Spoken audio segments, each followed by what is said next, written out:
All right, now we're going to take a look at putting roofs on. So I'm going to go to my roof level here. And I also want to make sure that I'm in full screen mode. So make sure you do that because it lets you see a lot more detail. I'm going to set this to fine detail so I can see a little better.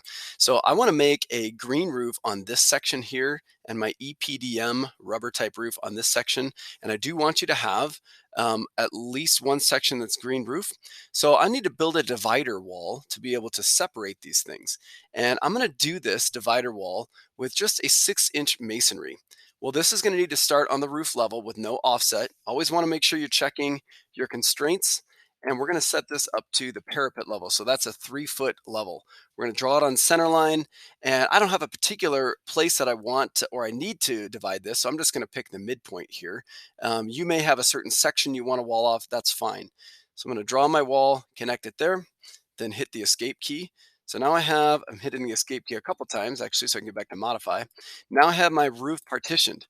So now if I go into roof and base constraint is roof, there's no offset. I want to set this as the insulation on metal deck EPDM. So we have a metal decking, we have that EPDM, and I'm going to draw this as pick walls, and I want to click the inside edge of each one of these.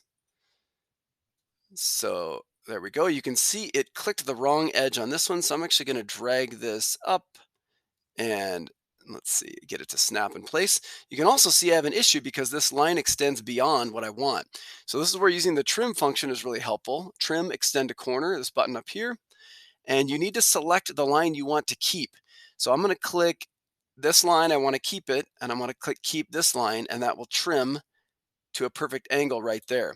If I select this part down here and this line, you can see it cuts this top part. So I'm going to undo that. I don't want that. I want to keep this line and this one, and it will trim that part out. So now I have a perfect closed loop with no extra overhangs. Hit the green check, and you can see that I have my EPDM roof. So the next thing that we're going to want to do is create our green roof. And in order to create the green roof, we're going to need our commercial roof system assignment. I'm letting this load here. There we go. We have the EPDM roof right there.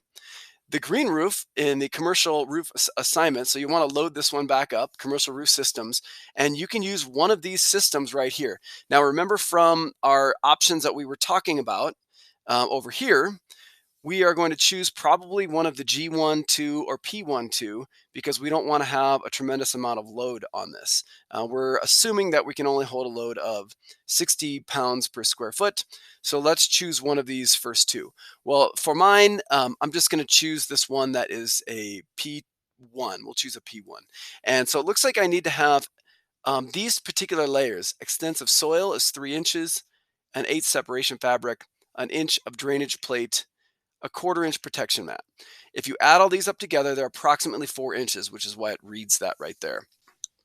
So now I'm going to show you how to create that green roof. So we are in the roof level. I'm going to click the roof button up here. And I want us to be to the insulation on metal deck, EPDM. We're going to do edit type and now duplicate. So you'll follow these steps with me. Let's name this green roof. And then I click OK. Now, I want to make additional layers. So if I click the structure, you do still need to have metal deck and the concrete and the insulation. We need this roof to be insulated. But if I look at my system here, my bottom layer is a protection mat. So just for simplicity, we're going to say that that's the EPDM. So let's insert how many more layers above that protection mat, which is that EPDM.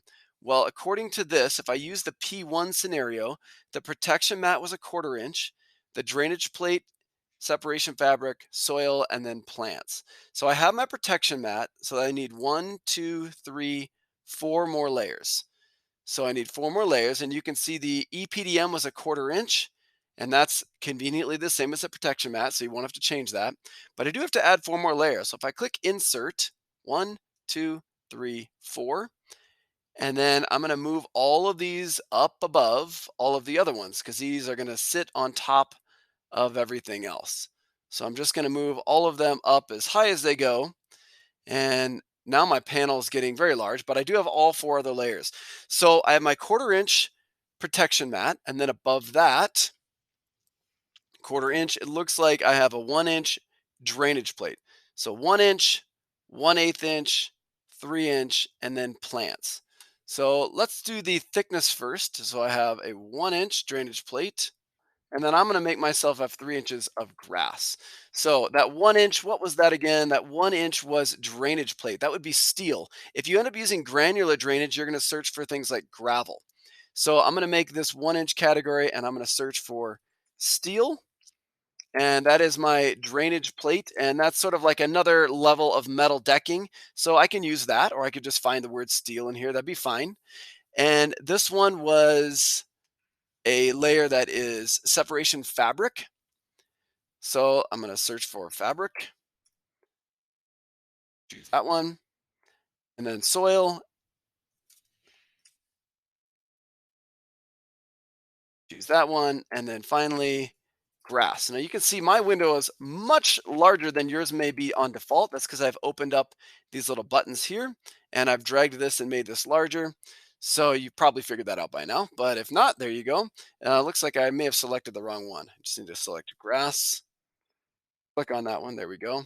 And grass, earth, separation fabric, steel, and then that protection mat. So I click OK. And now you may get these arrows that say layer function priorities won't work. They cannot ascend from core boundary to finished face. So really what this is saying is basically all of these layers, the easiest way to do it is just to make them all a structure, one layer, and then it will allow you to do it. So that's a little bit more depth than we're going to go with Revit, but you can adjust the layer properties. Just make them all structure and you should be fine. So I click OK. Now I'm going to draw my roof. So it's set to boundary line. I have the pick walls feature selected, and make sure it says green roof on the roof. And then I have to use my trim tool again. That's trim up here. And I'm selecting here to where I want it to connect to. And then this line, I want it to connect to here, and then hit the green check. And bam, I have my green roof. And a green roof has some thickness. As you can see, it appears to be taller than that. That's because it is, because there's stuff on it.